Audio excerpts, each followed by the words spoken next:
అన్నదాత అన్నదాత మీ అన్నదాత చెమటోడ్చి ఆహారాన్నందించే రైతన్న అనునిత్యం నీ కండదండగా నిలిచే నేస్తం ఎవరన్నా అన్నదాత అన్నదాత మీ అన్నదాత.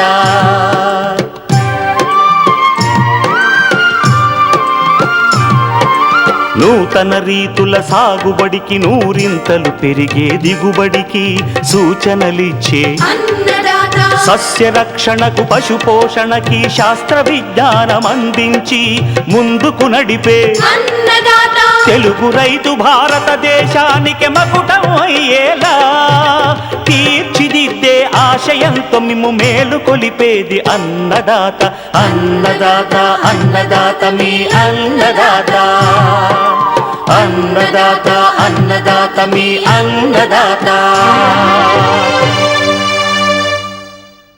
అన్నదాత ప్రేక్షకులకు నమస్కారం. భోగభాగ్యాలను ఇచ్చే పండుగ భోగి. ప్రతి ఇంట భోగభాగ్యాలు వెల్లివిరియాలని ఇంటి లోగిళ్లన్నీ రంగవల్లులు గొబ్బెమ్మలు హరిదాసుల కీర్తనలతో ఆనందాల హరివిల్లులు విరియాలని కోరుకుంటూ భోగి పండుగ శుభాకాంక్షలు అందిస్తోంది మీ అన్నదాత. ఈనాటి ముఖ్యాంశాలు: నర్సరీలను తలపిస్తున్న నందనవనం అబ్బురపరిచేలా మిద్దె తోట నిర్వహిస్తున్న మొవ్వ దంపతులు. శనిగను నష్టపరుస్తున్న చీడపీడలు సమగ్ర నివారణ పద్ధతులు. సేంద్రియ విధానంలో దేశీ వరి సాగు చేస్తున్న నెల్లూరు రైతు తక్కువ ధరకే వినియోగదారులకు బియ్యం విక్రయాలు.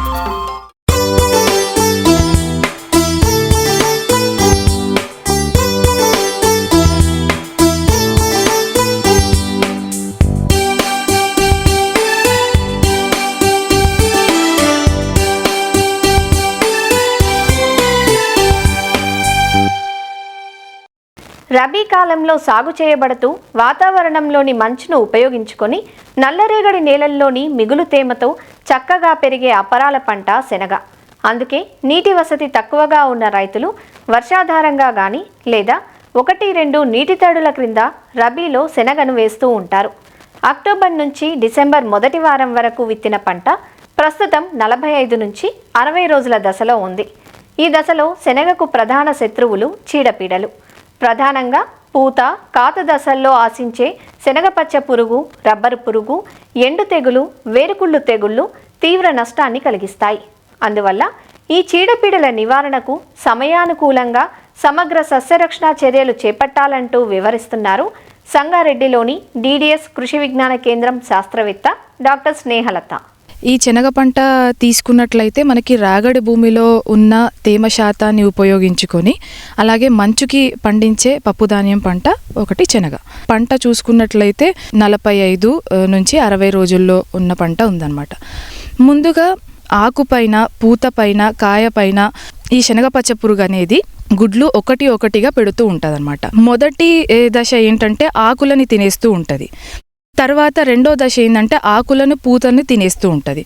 చివరి దశ చూసుకున్నట్లయితే కాయని తినేస్తూ ఉంటుంది. ఇంకొక పురుగు చూసుకున్నట్లయితే లబ్బర్ పురుగు ఆకుల మీద తర్వాత కాండాల మీద ఏంటంటే గుంపుల్లో గుడ్లు పెడుతూ ఉంటుంది. ఆ గుడ్ల మీద గోధుమ వెంట్రుకలు అనేవి కప్పి ఉంచుకుంటుంది అనమాట. దీనిలో నుంచి పొదిగిన లద్దె దశలు కూడా ఏంటంటే గుంపుల్లో ఆకుల మీద తర్వాత కాండం మీద ఉండి తింటూ ఉంటాయి. ఈ పురుగు పత్రహరితాన్ని గోకి తినడం వలన ఓన్లీ చారలు మాత్రమే మిగిలి ఉంటాయి. ఈ 2 పురుగులకి కూడా మనం ముందు నుంచి ఎలా కంట్రోల్ చేయాలి అని అంటే పంట వేసిన తర్వాత ఇప్పుడు 45 రోజులకి 1 మీటర్ ఎత్తులో అక్కడక్కడ ఎకరానికి ఒక 5-6 లింగాకర్షక బుట్టలు అనేవి పెట్టుకోవాలి. 5 రెక్కల పురుగులు అలా పడినట్లయితే అలాగే శనగపచ్చ పురుగు అనేది ఒక లద్దె పురుగు ఒక చెట్టుకి కనబడినట్లయితే మనకి రబ్బర్ పురుగులు కూడా 1-2 ఒక చెట్టుకు కనబడినట్లయితే వెంటనే నీమ్ ఆయిల్ 5 ml 1 లీటర్ నీటికి కలిపి పిచికారీ చేసుకోవాలి.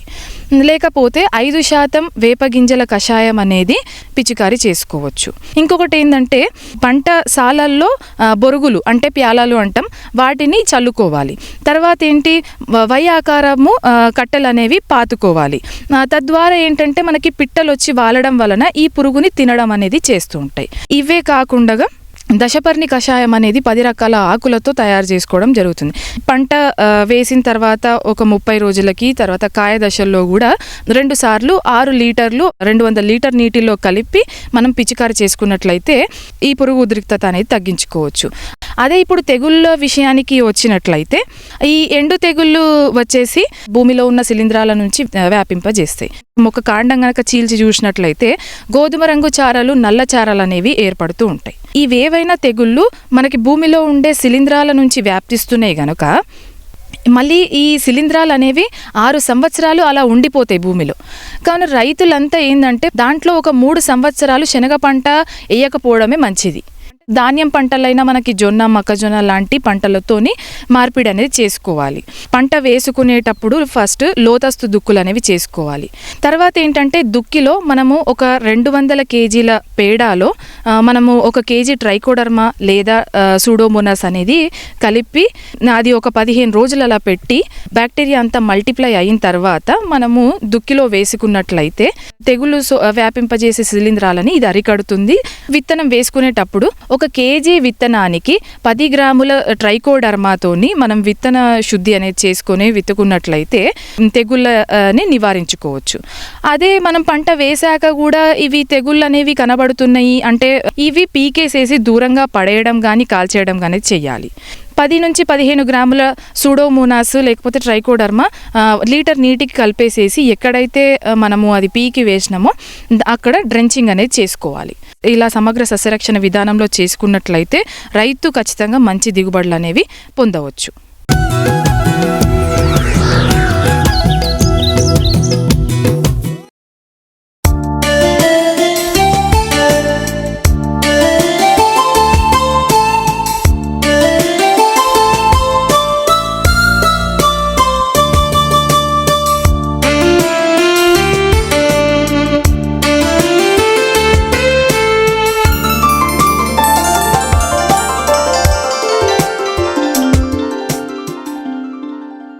ఒకప్పుడు పల్లెలోని ప్రతి ఇల్లు పచ్చని లోగిలిని తలపించేది.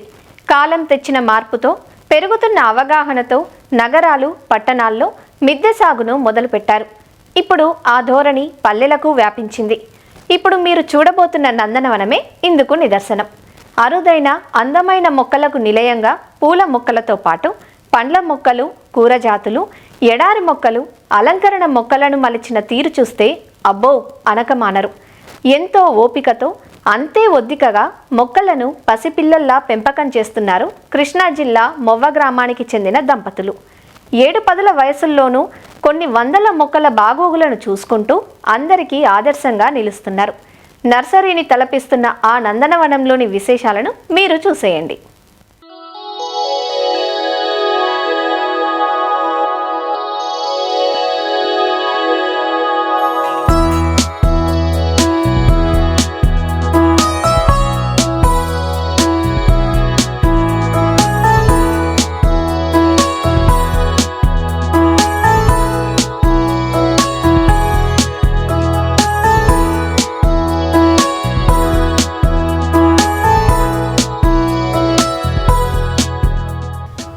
ఒకటా రెండా వందల్లో మొక్కల ప్రదర్శనను తలపించేలా ఇంటి ముంగిట నిలబడి వచ్చేవారికి సాదరంగా స్వాగతం పలుకుతాయి.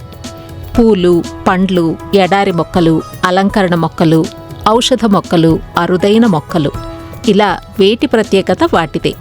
ప్రశాంతతను పంచే బుద్ధుని విగ్రహాలు, అందంగా తీర్చిదిద్దిన రాధాకృష్ణులు, నూనె డబ్బాలకు వినాయకుని రూపంతో జీవం పోసిన తీరు, ఇలా అన్ని విశేషాలే ఇక్కడ.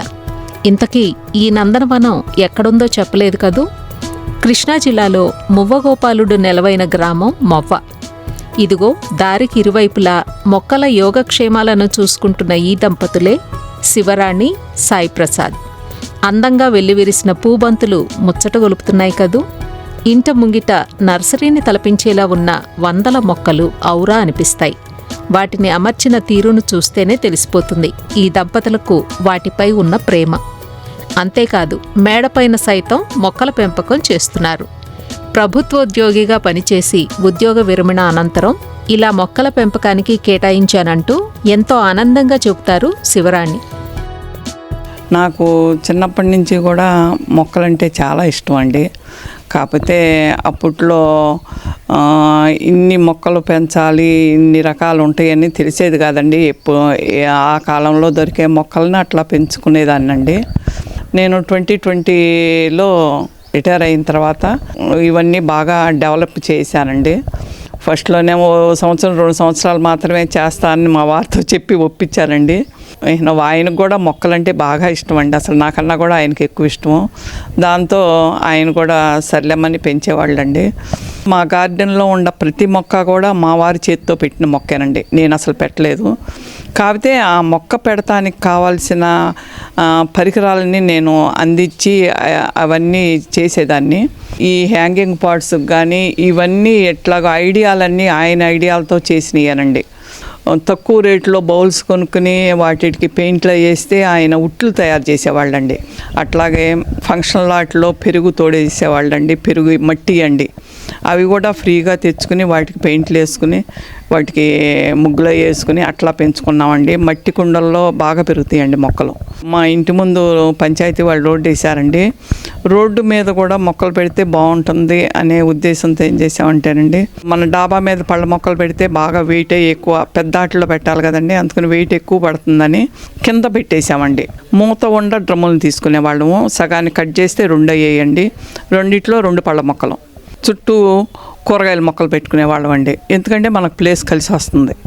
బంతి మొక్కలు పెట్టుకున్నామండి. ఇప్పుడు బంతి మొక్కలు సంక్రాంతి పండుగ సీజను అట్లా వస్తుంది కదండి, దాంతో బంతి మొక్కలు పెట్టుకుని మా ఇంటి ముందు ఉన్న రహదారిని కూడా మొక్కలతో మేము అలంకరణ చేసుకున్నామండి. మా ఇంటికి వచ్చే వాళ్ళందరికీ, మా ఇంటికి రాకపోయినా కూడా ఆ మొక్కలను చూడటానికి రోడ్డు అమ్మటి వెళ్ళేవాళ్ళు తల తిప్పి అస్సలు ఇటు చూసుకుంటే ఆ రోడ్డు చివరి వరకు అట్లా వెళ్ళిపోతారండి. మా మొక్కలతోనే మేము స్వాగతం చెబుతామండి మా ఇంటికి వచ్చే వాళ్ళందరికీ కూడాను. షేడ్ నెట్ మొత్తం పైన కింద కూడా సరిపడా 50% ఉన్న షేడ్ నెట్ మాత్రమే తెచ్చుకున్నామండి. ఎందుకంటే 50% అయితే మనకి సగం ఎండ సగం నీడ వస్తుందండి. అది మన మొక్కలకు సరిపోతుందండి. పర్మనెంట్గా పందిరి వేసుకుంటే బాగుంటుందనే ఉద్దేశంతో ఏం చేసామంటే ఐరన్ రాడ్లతో సెటప్ చేసుకున్నామండి. అవి కాకుండా వాటికి చుట్టూ హ్యాంగింగ్ పాట్స్ పెడితే కూడా అందంగా ఉంటాయనే ఉద్దేశంతో ఆ హుక్కులు అట్లాంటివి కూడా వెల్డింగ్ చేయించామండి. ఆ రాడ్లకి చేయిస్తే మొత్తం 88 హ్యాంగింగ్ పాట్స్ పడతాయండి పైన. అవి హుక్కులు కాకోకుండా మధ్య మధ్యలో కూడా మేము ఉట్టులు తయారు చేసుకుని ఉట్టుల్లో కూడా ఆ పాటల్లో కూడా మొక్కలు పెట్టుకుని వాటిని కూడా కట్టుకున్నామండి. పైన మా మిద్దె తోటలో 500 కుండీలు ఉన్నాయండి. 500 కుండీల్లోనూ సీజనల్ ఫ్లవర్స్ కానీ కూరగాయల మొక్కలు కానీ అవన్నీ పెట్టుకుంటామండి. మందారాలు మాత్రం ఎప్పుడూ ఉంటాయండి. అలాగే కింద ఇండోర్ ప్లాంట్స్ కానీ హ్యాంగింగ్ పాట్స్ కానీ క్యాక్టస్లు కానీ సకులెంట్స్ కానీ ఇవన్నీ మొత్తం ఒక 800-900 కుండీలు ఉంటాయండి సుమారుగాను. బయట పళ్ళ మొక్కలు అన్నీ కలిపి అయితే 1000 పైనే ఉంటాయండి. మొత్తం గ్రౌండ్ లెవెల్లో ఉన్న మొక్కలను అన్నిటికీ మాత్రం మా వారు నీరు అది పెడతాం చేస్తారండి. కొన్ని మొక్కలకి తక్కువ నీరు అవసరం వస్తుందండి. అట్లాంటి వాటికి షవర్ ద్వారా పెట్టుకుంటామండి. అట్లాగే క్యాక్టస్లకి సకులెంట్స్కి వచ్చేటప్పటికి వాటికి నేను పడతానండి. ఎందుకంటే కొంచెం ఓర్పుగా వాటికి చిన్ని మొక్కలండి. వాటికి చిన్ని గ్లాస్తో కానీ లేకపోతే స్పూన్తో పోసే నీళ్లు పోసే మొక్కలు కూడా ఉన్నాయండి. బొమ్మలతో కూడా అలంకరించుకున్నామండి. ఈ బొమ్మలు కూడా కొన్ని నేను తయారు చేసినవి ఉంటాయి, కొన్ని కొన్నవి ఉంటాయి. ఇట్లాగే గౌతమ్ బుద్ధుడు, రాధాకృష్ణులు ఇట్లాంటివి కూడా పెట్టుకున్నామండి. రాధాకృష్ణుల బృందావనమే అనుకుంటాం అసలు. దాంట్లో లైట్ కూడా రకరకాల రంగులతో వెలిగే లైట్లు పెట్టుకున్నామండి.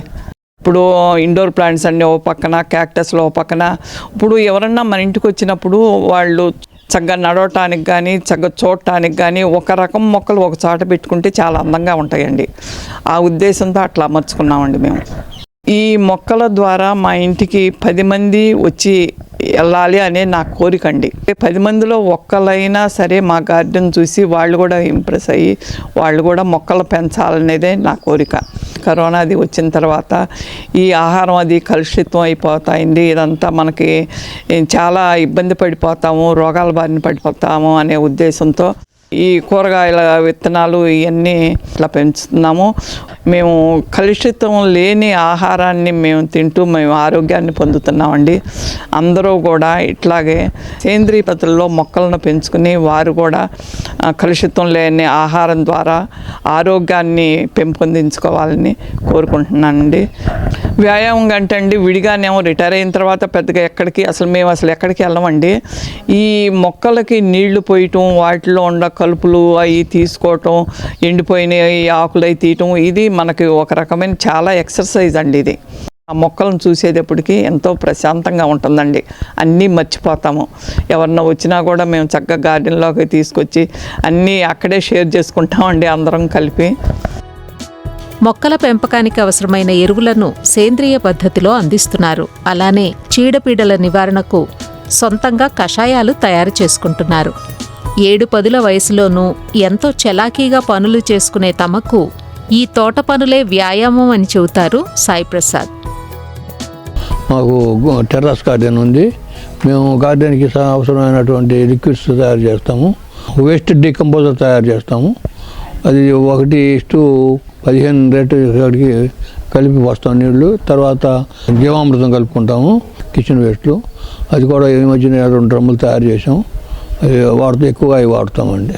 ఇండోర్ ప్లాంట్స్ ఇప్పుడు పెస్ట్ తక్కువ ఉంటుందండి. కూరగాయ పాదులకు ఎక్కువ ఉంటుంది. పెస్ట్ తక్కువ ఉన్నప్పుడు అవసరమైతే కొద్దిగా పూరి కనపడినప్పుడు నీమ్ ఆయిల్లో హ్యాండ్ వాష్ కొద్దిగా కలిపి పడతాం. లేదంటే పసుపును ఇంగువ కలిపి పడతాం. అవి కంట్రోల్ అవుతాయి.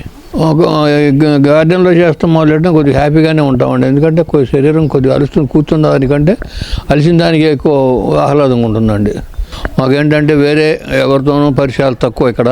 అందుకని ఒకరి మీద ఆధారపడడం. బెదవాడ వెళ్ళినప్పుడల్లా, హాస్పిటల్కి వెళ్ళినప్పుడల్లా కనపడిన మొక్కలు తెచ్చుకుంటాం. నేను ఇచ్చే సలహా ఏంటంటే ఎంతో కొంత కష్టపడండి మొక్కల్లో. విడిగా తిరిగి అక్కడ కూర్చొని కబుర్లు చెప్పే కంటే మొక్కల్లో ఒక అరగంట చేసినా 30 గంట చేసినా కూడా మార్పు కనిపిస్తుందండి మనకి. మొక్కల ప్రదర్శనను తలపిస్తున్న ఈ ఇంటి బృందావనాన్ని చూసేందుకు ఎందరో ఔత్సాహికులు సైతం వస్తుంటారు. అలా వచ్చిన వారందరికీ ఎంతో ఓపికతో వివరాలు తెలియచేస్తుంటారు ఈ దంపతులు. గార్డెన్ అనాలా, నర్సరీ అనాలా అనేది కూడా తెలియదండి. ఇదంతా ఒక పూల తోటలాగా చాలా అందంగా ఉందండి వీళ్ళది. ఎలాంటి మొక్కలు ఉన్నాయంటే చామంతిలో ఇంచుమించు 28 to 30 వెరైటీస్ దాకా ఉన్నాయండి. నా బ్రహ్మకమలం అయితే చాలా మొక్కలు ఉన్నాయి. Indoor plants, outdoor plants, succulents అన్ని వెరైటీస్ ఉన్నాయండి. కూరగాయల కంటే కొంచెం ఎక్కువ కష్టపడాలండి. ఈ వీటికి కూడా కష్టపడాలి, కాకపోతే పెస్ట్లు తక్కువ ఉంటాయండి వీటిల్లో. ఇండోర్ ప్లాంట్స్ అయ్యి ఒకరోజు వాటర్ పోయకపోయినా, మనకి హెల్త్ ఇష్యూ ఏదైనా వచ్చినా వాటర్ పోయకపోయినా బాగానే ఉంటుంది. ఇన్ని రకాలు ఆకుకూరల నుంచి, కూరగాయల నుంచి, క్యాక్టస్లు, సక్యులెంట్స్, ఇది అది అని లేదు, పళ్ళ మొక్కలు, హ్యాంగింగ్స్, ఇలా ఇన్ని రకాలని ఒకచోట చూపించడం అనేది, ప్లస్ ఎంతో ప్రేమగా అసలు వారికి మొక్కలపై ఉన్న ప్రేమ అనేది వారి గార్డెన్ని తీర్చిదిద్దిన విధానంలోనే కనబడుతుంది. అలాగే హ్యాంగింగ్ పాట్స్ కనపడేటట్లు, అందరికీ అందంగా కనబడేటట్లు రెడీమేడ్గా కొన్న హ్యాంగింగ్స్ విరిగిపోతూ ఉంటాయి. సో అలా కాకుండా కొత్త రకంగా వాటిని నైలాన్ వైర్లతో అల్లి హ్యాంగింగ్స్ తయారు చేసుకోవటం కానీ, నిజంగా ఒక గార్డెన్ అనేది చాలా చిన్న పదం అనిపిస్తుందండి. నర్సరీలో కూడా ఇన్ని వెరైటీస్ ఉండవు. ఈ సొరకాయలు, బీరకాయలు అవి చూసినప్పుడు మాత్రం చాలా ఆనందంగా అనిపించింది. ఒక సొర చెట్టుకి 40 కాయలు పండించడం అనేది తక్కువ విషయం ఏమీ కాదు. శివరాణి గారి ఇల్లు అనుకోలేదండి. ఏంటి నర్సరీకి ఏమన్నా తీసుకుని వస్తున్నారా ఏంటి అనుకున్నా. ఇంటి ఆవరణలో బంతి మొక్కలు, ఇంట్లోకి ఎంటర్ అవ్వగానే ఇండోర్ ప్లాంట్స్ చాలా వెరైటీస్ ఉన్నాయి. అసలు వాటి పేర్లు చెప్పడానికి టైం సరిపోదేమండి. ఎడీనియం ప్లాంట్స్ అయితే 50 పైనే ఉంటాయండి. అలాగే వెజిటేబుల్స్, వంగలో దాదాపు 7-8 రకాలు ఉన్నాయండి. అలాగే మిర్చి వెరైటీస్, టమాటాలు, చిక్కుడు రకాలు, కాకరలో ఒక 4 రకాలు ఉన్నాయి. సొరల్లో కూడా 5-6 రకాలు ఉన్నాయండి. అలాగే పసుపు 4-5 రకాలు, మామిడి అల్లం, మామూలు అల్లం, నల్ల అల్లం, ఇలా చాలా రకాలు. అసలు మందారాల్లో అయితే ఒక 20 రకాలు ఉన్నాయండి. వాడి అలంకరణ ఎంత అద్భుతంగా ఉందంటే అండి, కృష్ణుడి బొమ్మ ఒక చోటన, అది ఒక నందనవనంలాగా ఉంది. గౌతమ్ బుద్ధ బొమ్మ పెట్టారు, దాని చుట్టూ సక్యులెంట్స్ ఏర్పాటు చేశారండి. ఈ మొక్కలన్నీ కూడా చూస్తుంటే ఆ దంపతుల యొక్క శ్రద్ధ, ఓర్పు, సహనం అనేది కనిపిస్తుందండి. ఏ ఇంట్లో అన్నా సరే ఎవరో ఒకళ్ళకి మాత్రమే ఆ ప్యాషన్ అనేది ఉంటుంది. కానీ ఆ దంపతులు ఇద్దరిలోని కూడా ఆ ప్యాషన్ నేనైతే చూడటం జరిగింది. మేబీ వాళ్ళ గార్డెన్ ఇంత చక్కగా ఉండటానికి కారణం వారిద్దరిలోని కూడా ఒకే అభిరుచి ఉండటం అయి ఉండొచ్చును.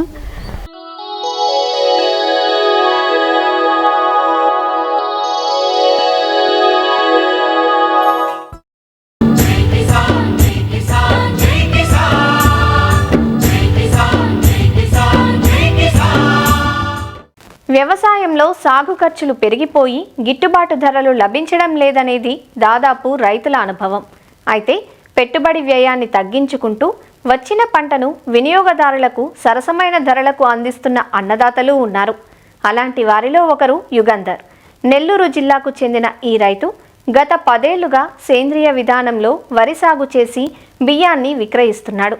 పంట విధానంలో ఎలాంటి రసాయనాలను వినియోగించకుండా పూర్తిగా సహజ విధానాలను ఆచరిస్తున్న ఈ రైతు జిల్లాలో ఛాంపియన్ రైతుగా ఎన్నికయ్యారు.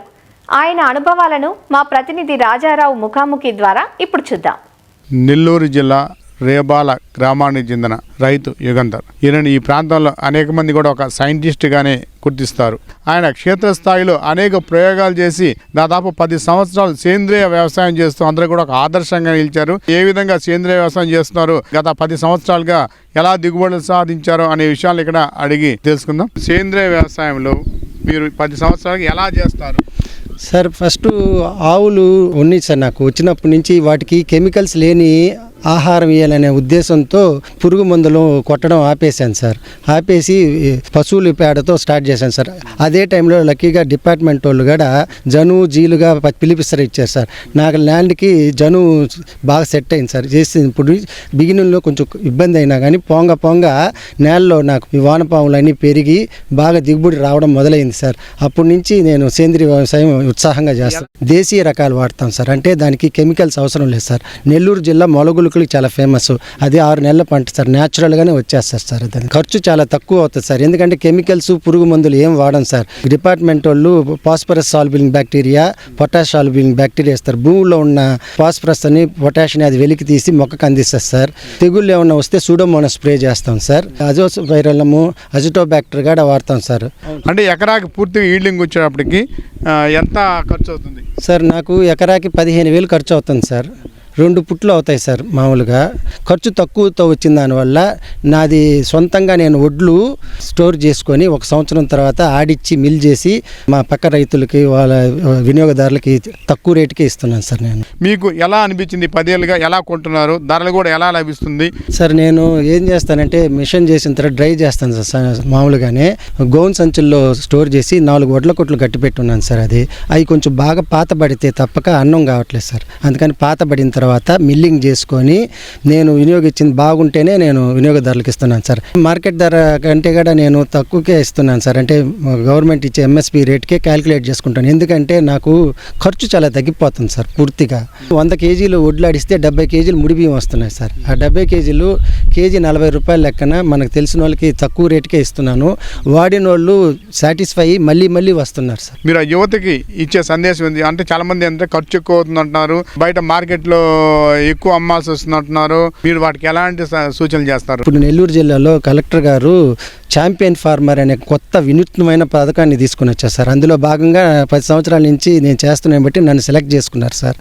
చేసి నాకు ఇప్పుడు ఏం చేస్తున్నారంటే నా ద్వారా అందరూ ఈ గ్రామంలో ఉన్న వాళ్ళు క్షేత్రస్థాయి పరిశీలన ఫస్ట్ నుంచి వాళ్ళు ఫాస్ఫరస్ సాల్బింగ్ బ్యాక్టీరియా ఇచ్చారు సార్, ముడి జింక్ ఇచ్చారు, పొటాష్ సాల్బింగ్ బ్యాక్టీరియా ఇచ్చారు సార్. అవన్నీ ఎప్పుడు వేయాలనేది ఏఓ గారు విఏఓ వచ్చి దగ్గరుండి అన్నీ స్ప్రే చేయించి పోతున్నారు. కొత్తగా సోలార్ ట్రాప్ ఇచ్చారు సార్. ఇదేంటంటే ఈ గ్రామంలో ఏమన్నా ఉన్నిందనుకోండి ఏదైనా పురుగు, దానికి వేపకాయ సాయం కడితే సరిపోతుందా, లేకపోతే ఇంకేదైనా లైట్ ఏమైనా కెమికల్. మేమంటే మాకేమీ పెద్ద ఇది ఉండదు. వేరే వాళ్ళకి అవగాహన కల్పించడం, నా ద్వారా కల్పించడానికి అది నేను ధన్యవాదాలు తెలుపుకుంటున్నాను సార్. గ్రామానికి ఒకరిని సెలెక్ట్ చేసుకొని ఇప్పుడు పొలం పిలుస్తుందనే కార్యక్రమం రెగ్యులర్గా పెడుతున్నారు సార్. అప్పుడు నా పొలానికి తీసుకొని వస్తున్నారు రైతులందరినీ. వాళ్ళు ప్రతిసారి వచ్చి చూస్తున్నారు. చూసి వాళ్ళే నేర్చుకొని నెక్స్ట్ వాళ్ళు కూడా ఖర్చు తగ్గించుకుంటారు సార్. సేంద్రియ పద్ధతిలో పంటలు పండిద్దాం, ప్రజలకు ఆరోగ్యకరమైన ఆహారాన్ని అందిద్దాం అనే నినాదంతో గత 10 సంవత్సరాలుగా రైతు యుగంధర్ 10 ఎకరాలలో ధాన్యం పండిస్తున్నారు. దాదాపు హైదరాబాద్ వరకు కూడా బియ్యం సరఫరా చేస్తున్నారు. రేపాల గ్రామంలో కూడా అనేక మంది రైతులు కూడా ఆయనని ఆదర్శంగా తీసుకున్నారు. సేంద్రియ పద్ధతుల ద్వారానే వ్యవసాయం చేద్దామని చెప్పి కూడా అందరికీ పిలుపునిస్తున్నారు యుగంధర్. రేపాల నుంచి కెమెరామెన్ హరీష్ బాబుతో రాజారావు, ఈటీవీ న్యూస్. మరిన్ని విభిన్న అంశాలతో రేపటి అన్నదాతలో మళ్ళీ కలుసుకుందాం. నమస్కారం. అన్నదాతలు తమ సందేహాలు, సమస్యలను 1800-425-4085 టోల్ ఫ్రీ నెంబర్లో ఉదయం 10 గంటల నుంచి 11 గంటల మధ్య పని దినాలలో సంప్రదించగలరు. ఈ కార్యక్రమాన్ని యూట్యూబ్లో www.youtube.com/annadata ETV లింక్ ద్వారా వీక్షించవచ్చు.